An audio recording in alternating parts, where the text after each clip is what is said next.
What was Elon Musk doing at UC Davis that was so concerning he moved his Neuralink operations away to a private lab, far from public scrutiny? Exposing the Musk monkey problem. That's next on the PETA Podcast.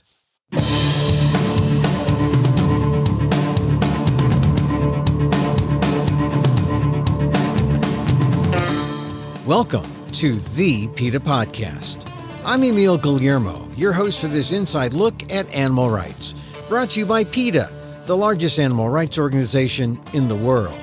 On today's episode, Elon Musk has so much money, but does that give him the right to keep torturing monkeys in the name of science? One of Musk's companies, Neuralink, has been working on developing a chip implanted into the brains of humans, not just to thwart disease as a medical device, but to be an enhancement to the brain itself. The tech press calls it a mind-melding brain interface venture.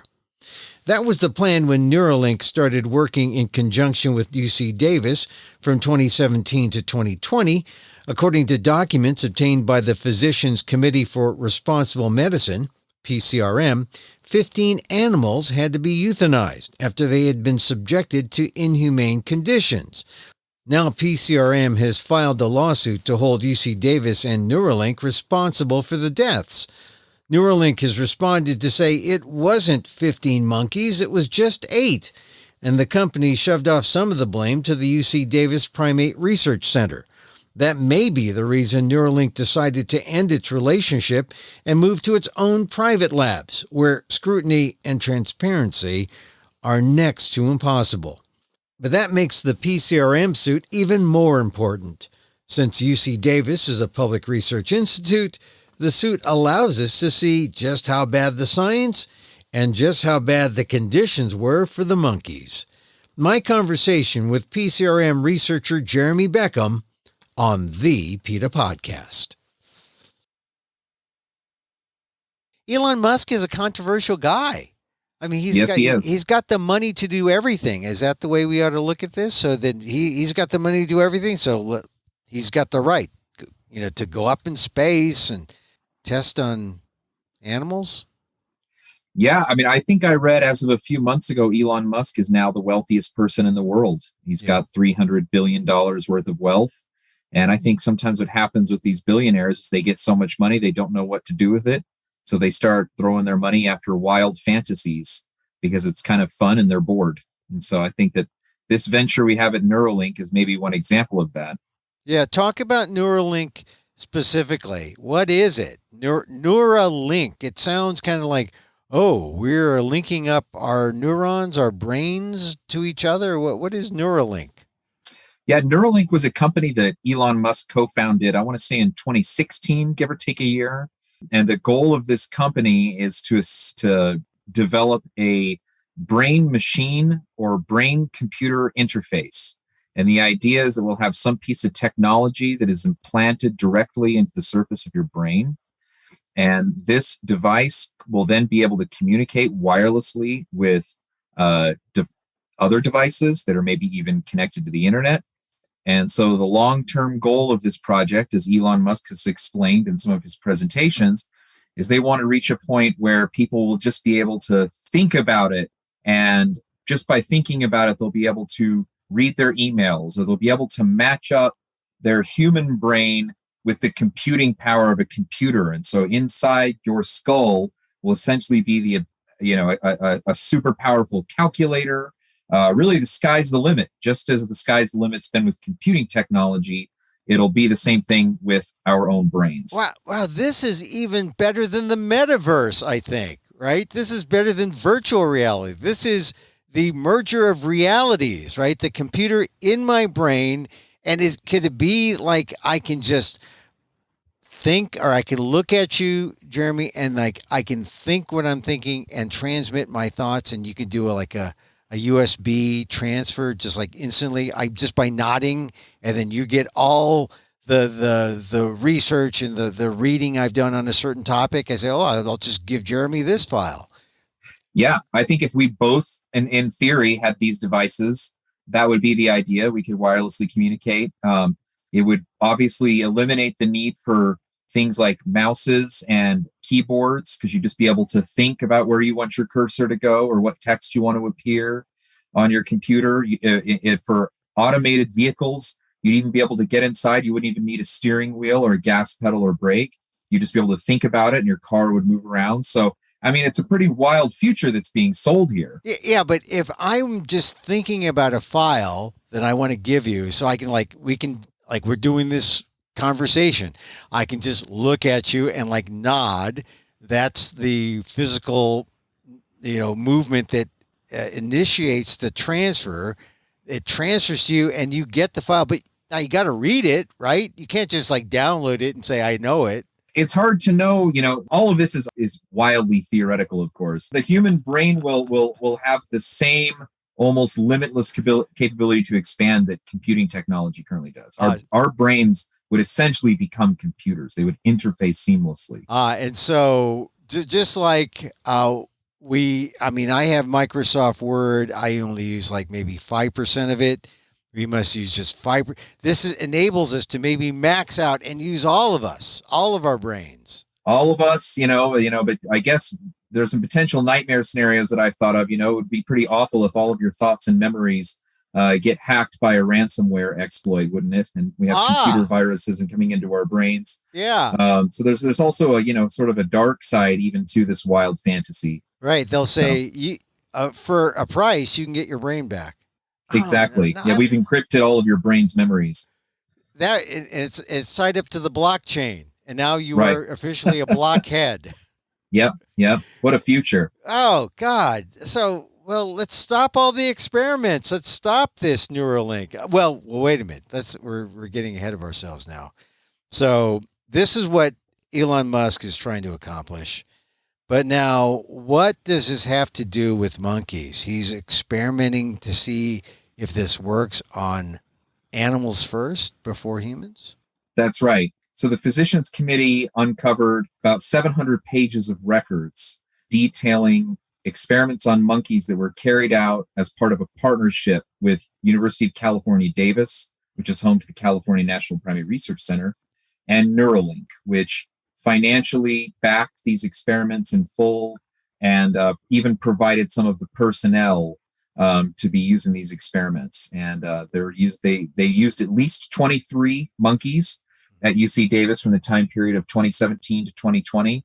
And I believe that these documents that we received are some of the very first time that anyone from the general public has got a window into the actual research that Neuralink is carrying out. And when were these experiments taken? When did they happen? So the documents that we got cover a time period of 2017 to 2020. In late 2020, the relationship between UC Davis and Neuralink ended. It's kind of unclear as to why the relationship came to an end. Maybe we'll talk a little bit about some theories. But their relationship came to an end. And at that point, there were 7 monkeys on the experiment still, who were then shipped to Neuralink, which now has set up its own animal testing facility in Fremont, California. Oh, so now no longer under the guise or the auspices of an academic research. Now it is truly private enterprise. And so that means they can do anything they want as private enterprise versus a university where it's federal dollars and grants and it's really public. It's a, essentially a nonprofit. Now they've moved into for-profit. All restrictions were there restrictions under what was going on at Davis from the documents? Well, there's a really important distinction between UC Davis and its facility and Neuralink and its facility. And that distinction is that UC Davis, as part of the University of California system, is a governmental entity, and Neuralink is not. And the reason that matters is that governmental entities are subject to transparency laws in every state in the United States. In California, it's called the California Public Records Act. They're also subject to the California Open Meetings Act. And the idea there is that since taxpayers are supporting these institutions, they should have a right to know what's going on at these institutions. Democracy only works if the general public is essentially well informed with what our government is doing. And with Neuralink now having this research carrying on behind the walls of their private facility, it's going to be much more difficult for anyone to understand what's happening. And in fact, all we're probably ever going to learn about the research on animals going on in Neuralink is what Elon Musk and other people at this company selectively decide to release to the public. And I think that's one of the biggest concerns that I have about this, is that the research and the promise of this research can be grossly exaggerated because no one's able to check their books and, actually just verify the authenticity of their public statements. It's all just, we have to take their word for it now. Yeah, so they have the shield of private enterprise, a corporate entity. They are totally shielded. They don't care about your taxpayer dollars because they're funding it. And I guess to play devil's advocate, they'll say, we're putting up the money. We can do whatever we want. Is that true? Can they do whatever they want? Well, there are still some minimal animal welfare laws that they have to abide by. The Federal Animal Welfare Act applies to monkeys being used in privately funded research at private labs as well. The problem is just that even if they were violating that law now, it's difficult to know how people will find out, because, we'd almost have to depend on some kind of whistleblower from the inside revealing these things. So if they can keep a, tight ship, then it's hard to know how people will find out. Whereas at the University of California, there's some degree of transparency requirements, which allows the general public and organizations like Physicians Committee as well to kind of look over their shoulder, actually see if good science is being practiced there, if the animals are being treated humanely. And based on what I saw in the University of California Davis records, there's cause for some pretty significant concern. Well, so let's talk about those documents that you got. First of all, PCRM, the Physicians Committee, got these documents through a FOIA, or how'd you get them? So we filed a California Public Records Act request, which is sort of the state equivalent of FOIA. And we filed that request in September of 2020. And initially, University of California Davis refused to hand over a single page, denied it outright, forced us to go to court, which I have to just comment as a quick aside, is becoming a troublingly common pattern that I've noticed with public agencies, especially surrounding animal research, is almost every government agency in this country is just almost willfully going against transparency laws and basically saying, make us be transparent.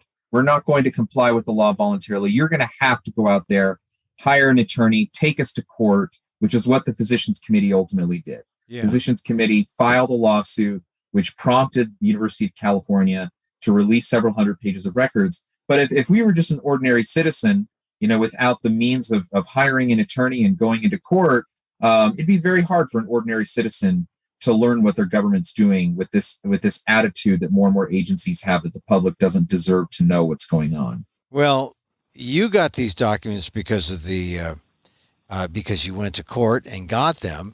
But some of this information, or information relating to Neuralink, has been leaked to other media organizations. They put out stuff that indicates what's really going on.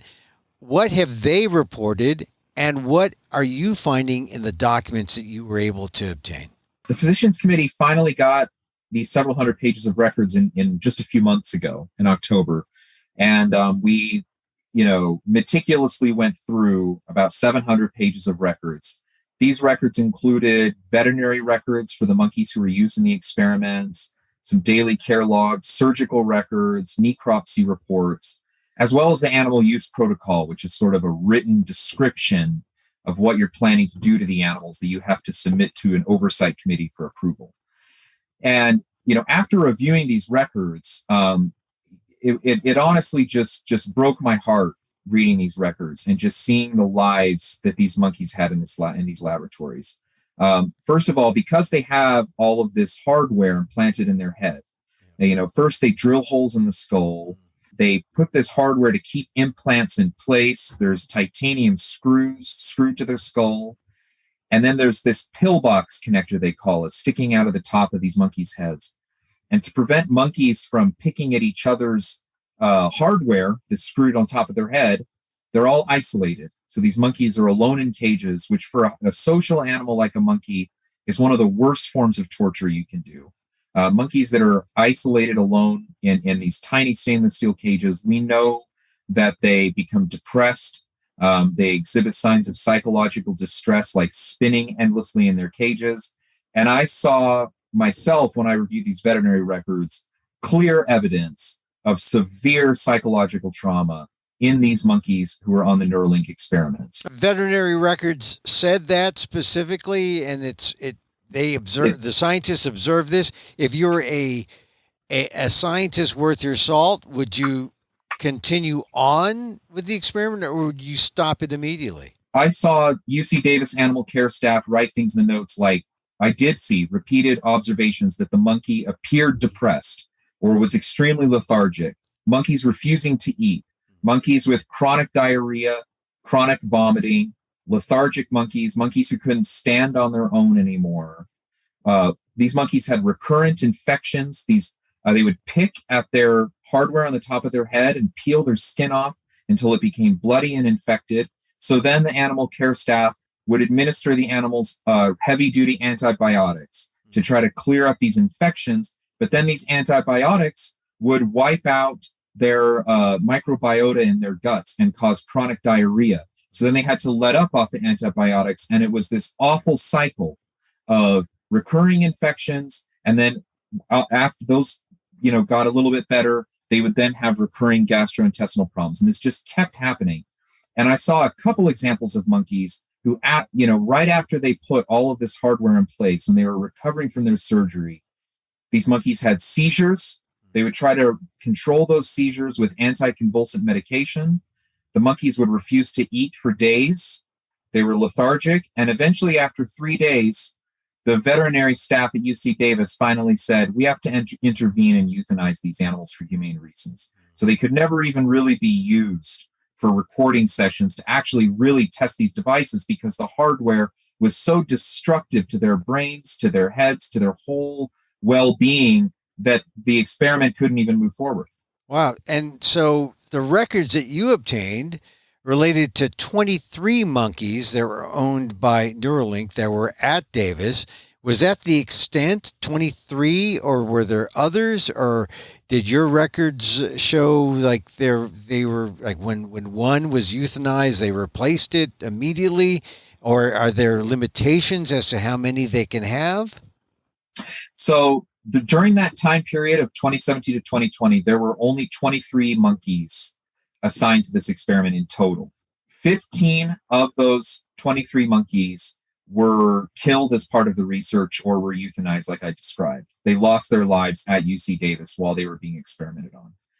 There was one monkey who I think may have been reassigned, because I didn't see a record for that monkey's death. But then there were 7 other monkeys who were still healthy. They hadn't been implanted with any of the hardware yet when the relationship between Neuralink and UC Davis ended in mid to late 2020. And those monkeys were shipped from UC Davis to Neuralink's facility at Fremont. And like I said, at that point, they hadn't had any hardware implanted in them yet. And I don't know, after they go to Neuralink, that's just a black box. We have no idea what happens to them at that point. And there's no idea how many more monkeys were brought in. And now, how about monkeys that did have the chip in them? What happened to them? They went along to Neuralink as well, right? The only monkeys that went from UC Davis to Neuralink, there were 7 of them. None of them had had any surgeries or chip or anything implanted in at that point.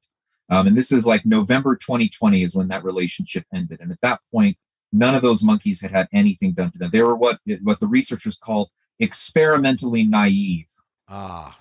Just like, like people who say, oh, Neuralink good and, animal rights bad. Well, all right. So what happened to how many monkeys actually had the chip of the 23? How many monkeys actually had the chip put in them or part of the experiment? Did they all die?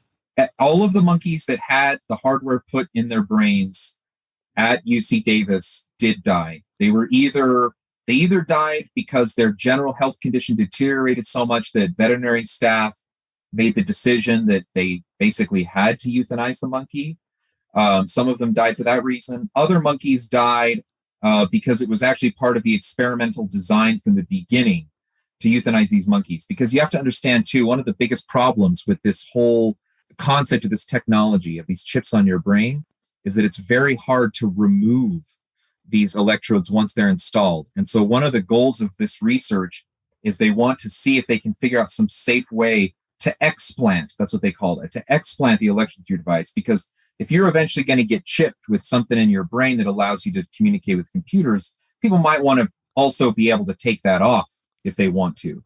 But so what they did when they were doing these experimenting with explanting, the monkeys were basically killed as part of that process of explanting these devices. Wow, yeah, it makes it sound like that. It's like you put it in, you take it, you put it in, and you're smart. You take it out, you're not so smart. But they can't figure out how to do it without killing you, or they can't figure to do it while making it safe. Which makes it sound like, well, instead of implanting, why don't you just put it on like a set of headphones or something? Maybe that's a way, or right. And then you wouldn't have to experiment on monkeys. You have to say too, I mean, I was struck by the contrast between the lofty claims that are being made in public by Elon Musk about this company. And when I read the records, what appeared to me to be just gross incompetence and negligence. On the part of the scientists. On the part of the scientists, absolutely. So there were two separate occasions, for example, where these monkeys unexpectedly and quickly died in just a few days after getting the implants in their brains. And they wanted to understand why this happened. So they performed a necropsy, cut the monkeys' heads open, and looked at their brains, see if they could figure it out. And what they found is that on both of these occasions, there was one occasion in 2018 and in 2019, almost a year later, okay? What happened was that the Neuralink personnel, and these were actually people affiliated with Neuralink, not UC Davis, because Neuralink also had access to UC Davis's lab. The Neuralink surgeons used this material called bioglue to try to fill this void in between two of the implants in their brains. And this surgical glue called bioglue has been known for at least 15 years to be highly toxic to nerve tissue. And your brain is essentially a giant bundle of nerve tissue.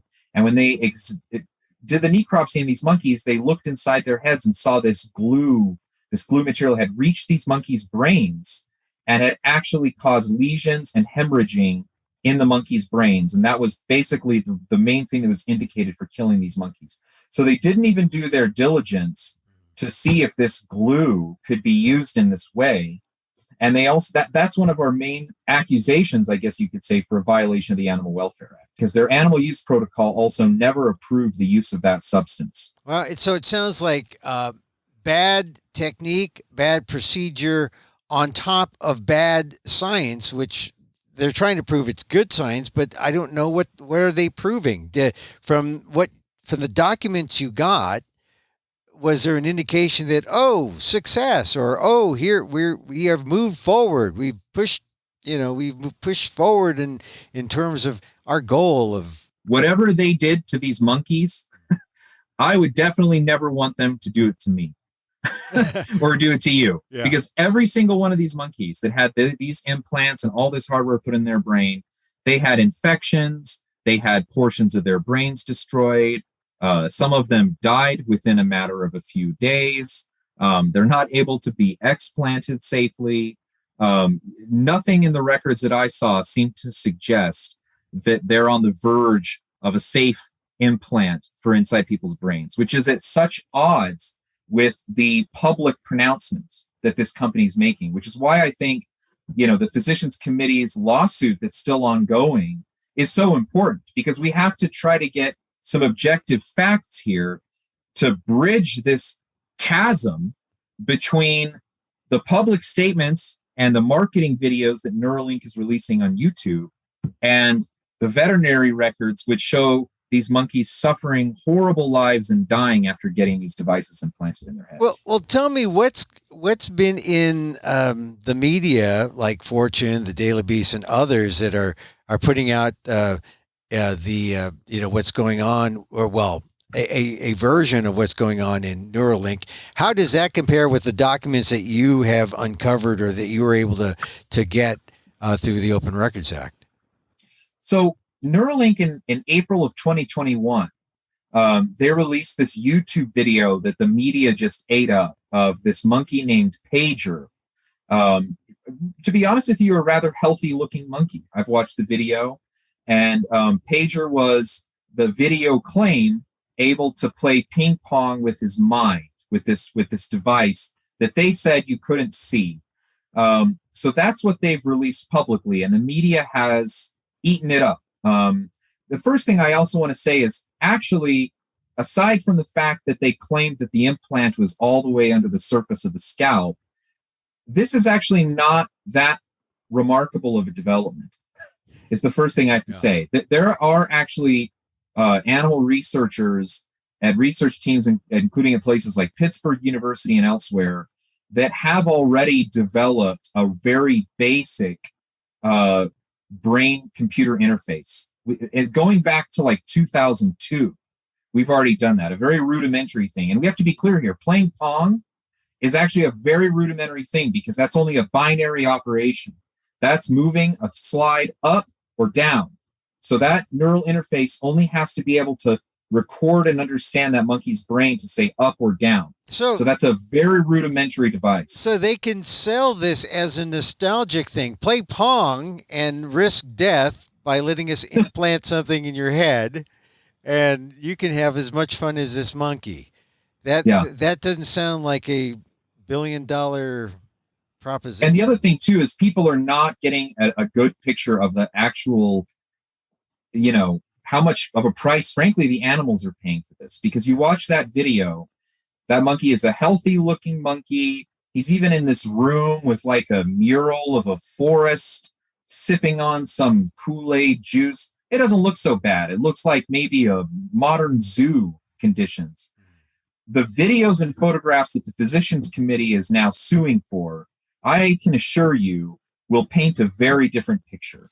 This will be the gritty reality of what these monkeys' day-to-day experiences are like, trapped inside a stainless steel cage with these electrodes protruding out of their heads, bloody scalp, all of the rest. It'll be much more hard for the public to stomach this once they see that. But Jeremy, just based on what you've been telling me now, isn't that enough to say, well, wait a minute, the monkeys are now gone for UC Davis, so that's a good thing. No taxpayer dollars are going to that. But now, don't we have enough to say what's going on behind the corporate shield at Neuralink is wrong just because they use animals, just because, of what happened to the animals at UC Davis? I certainly think so. I will say, though, there's a certain hard reality that fewer and fewer people will dive into a detailed written account of what animals' lives are like. We've become a very, our culture has a very limited attention span now. Our ability to focus is diminishing. Yeah. So I think that photographs and video are becoming such an important communication medium for topics of public interest.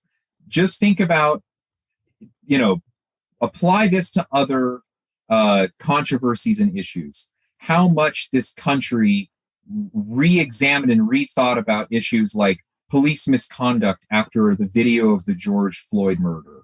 How much that shocked the country's conscience. And a written account, I don't think, would have done the same thing, if I'm being completely honest with you.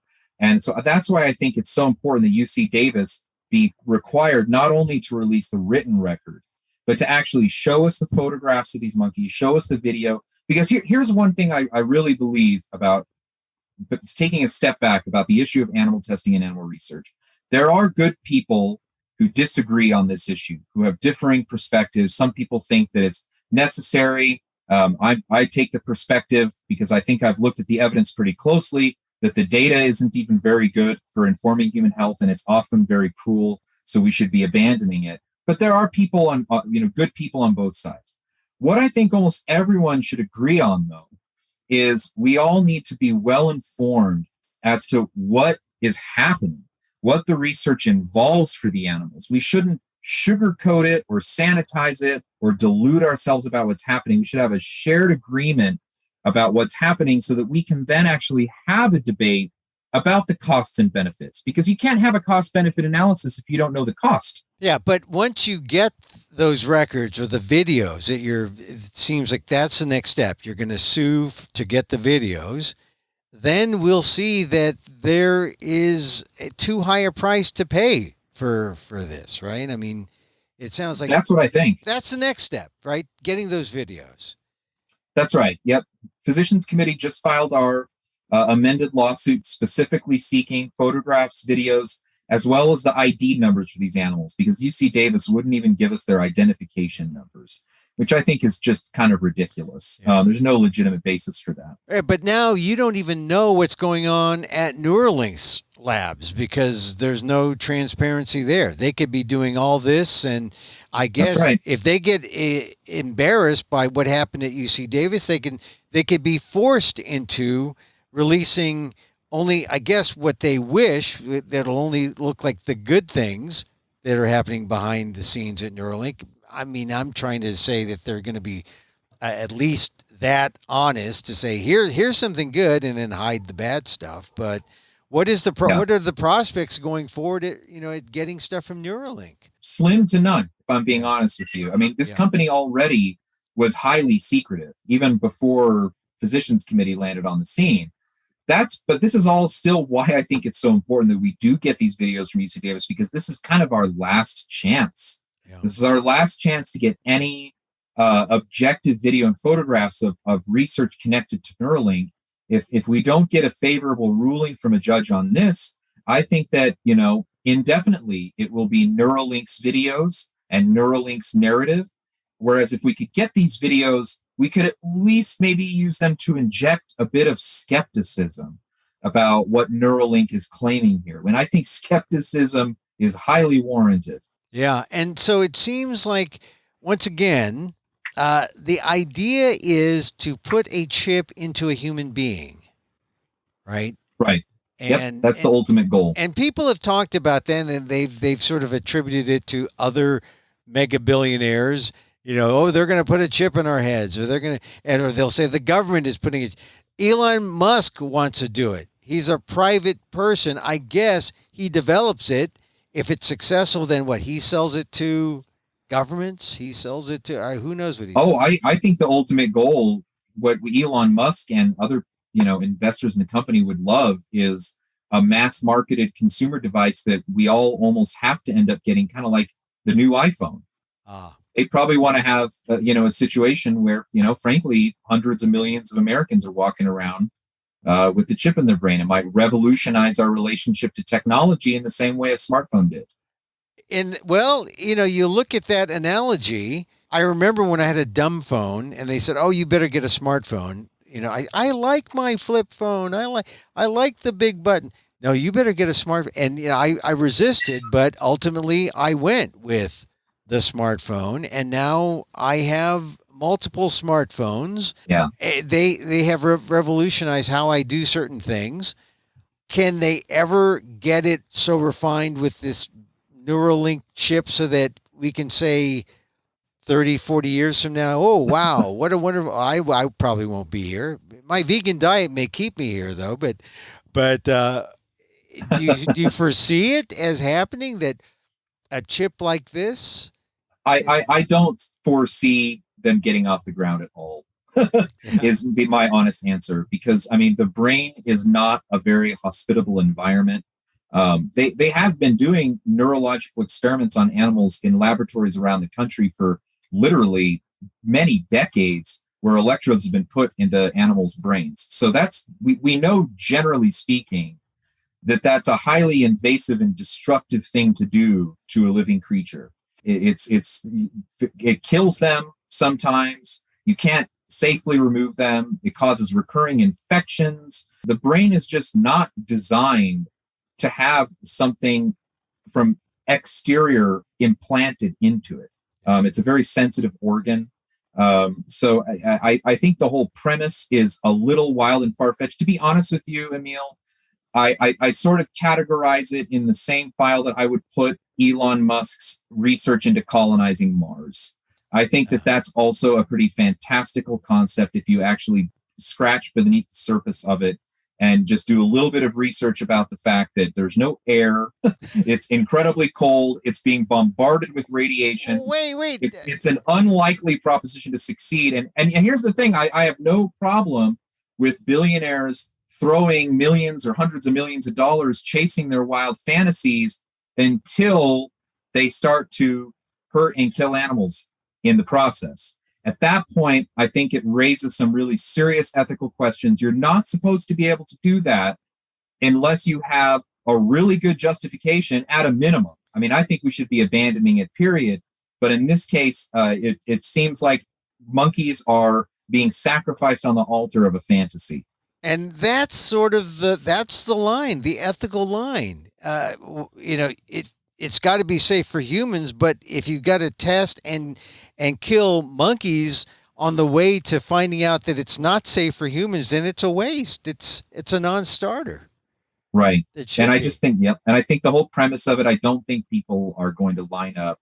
A smartphone doesn't carry any kind of risk. Me buying a smartphone doesn't carry a risk of killing me or inducing seizures or causing memory loss. It's also not a permanent, irreversible thing. There's just so many basic technological barriers that are not going to be able to be overcome. Yeah, but what a nice fantasy for someone with too many billions of dollars. And I guess, in the old days, there was a time when people said that cocaine was God's way of saying you make too much money. Now you could say experimenting on monkeys and Neuralink is God's way of saying there's countless Silicon Valley adventures that you can throw your money away on. I mean, this is honestly kind of a feature of kind of the culture there, that it's awash with money and people with too much money that they don't know what to do with. So they throw it away on highly risky adventures. I think that's pretty common. But this is one that involves animals and animal research, and it's wrong. And the documents you have right now that you've obtained from UC Davis show that it's important. Like you said, the shield at which Neuralink is now gone behind private enterprise, that's a bad thing. But, is this the only place that does this? This has got to be going on at other places that have, a wild-haired idea, and they probably are testing on animals too. There's no question we've got a pretty widespread systemic problem with baseless, scientifically bogus animal research going on. I mean, another big project that we work on at Physicians Committee is just trying to respond to the avalanche of publications in scientific journals that are just dubious, pointless research. Yeah. And why is this even getting published is, a really big question people should be asking. I mean, the scientific literature is just awash in thousands of publications every year of, you name it, injecting rats with opioids, in looking at the effects of hair loss. There's just a million dumb curiosities that are allowed to be explored using living creatures. It's a real problem we have. It subsidizes the creative imaginations of the scientists. Yeah, exactly. Or justifies, their sort of, fruitless type of activities when they could put it to something more useful, I guess. Yep. I mean, certainly something that does not involve animals. So, Jeremy, once again, I appreciate you being on. And the next action is the lawsuit. When might you get a sense of, some kind of something positive from that? Well, litigation can be hard to predict, especially timelines. I mean, some of it depends on the prospects of settlement negotiations. If UC Davis wants to come to the table and try to talk and compromise, then it could be over sooner. If we all fight it to the bitter end, I've been in the position where I've been deposed under open records litigation and depositions, and so many, things filed in court, it actually could easily be a year. Yeah, boy. And UC Davis has no more connection with Neuralink. They were That's right. They were kind of like the seed or the incubator, but now it's over with them. And they're just are they possibly trying to protect their reputation, or they research on animals? I mean, they already have a sullied reputation. Yes. I mean, I've almost never found a situation where animal researchers willingly hand over photographs or videos of their handiwork. Yeah. So I mean, they're always keenly sensitive to public perception of what they're doing. And so, it doesn't surprise me that they're fighting tooth and nail to release these photographs and videos. But, in a sense, that's their job. They're going to look out for their own self-image, and it's up to us to kind of hold them accountable and, bring a little bit of sunlight to what they're doing. Jeremy, thank you again. Jeremy Beckham, Physicians Committee for Responsible Medicine, PCRM. Thanks for being on the PETA Podcast. Thanks.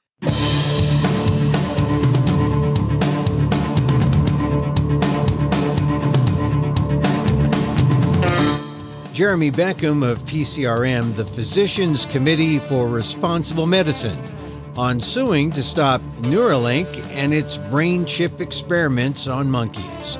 For more, go to PETA.org.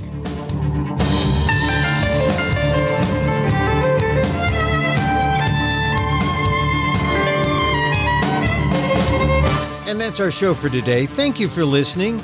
Don't forget to send a link of this show to your friends. Tell them you like the PETA Podcast. You can contact us at PETA.org. You can find me on Twitter at EmilAmok, that's EMILAMOK, or see my vlog at AMOK.com, or see my work at ALDEF, the Asian American Legal Defense and Education Fund, that's at ALDEF, AALDEF.org/blog.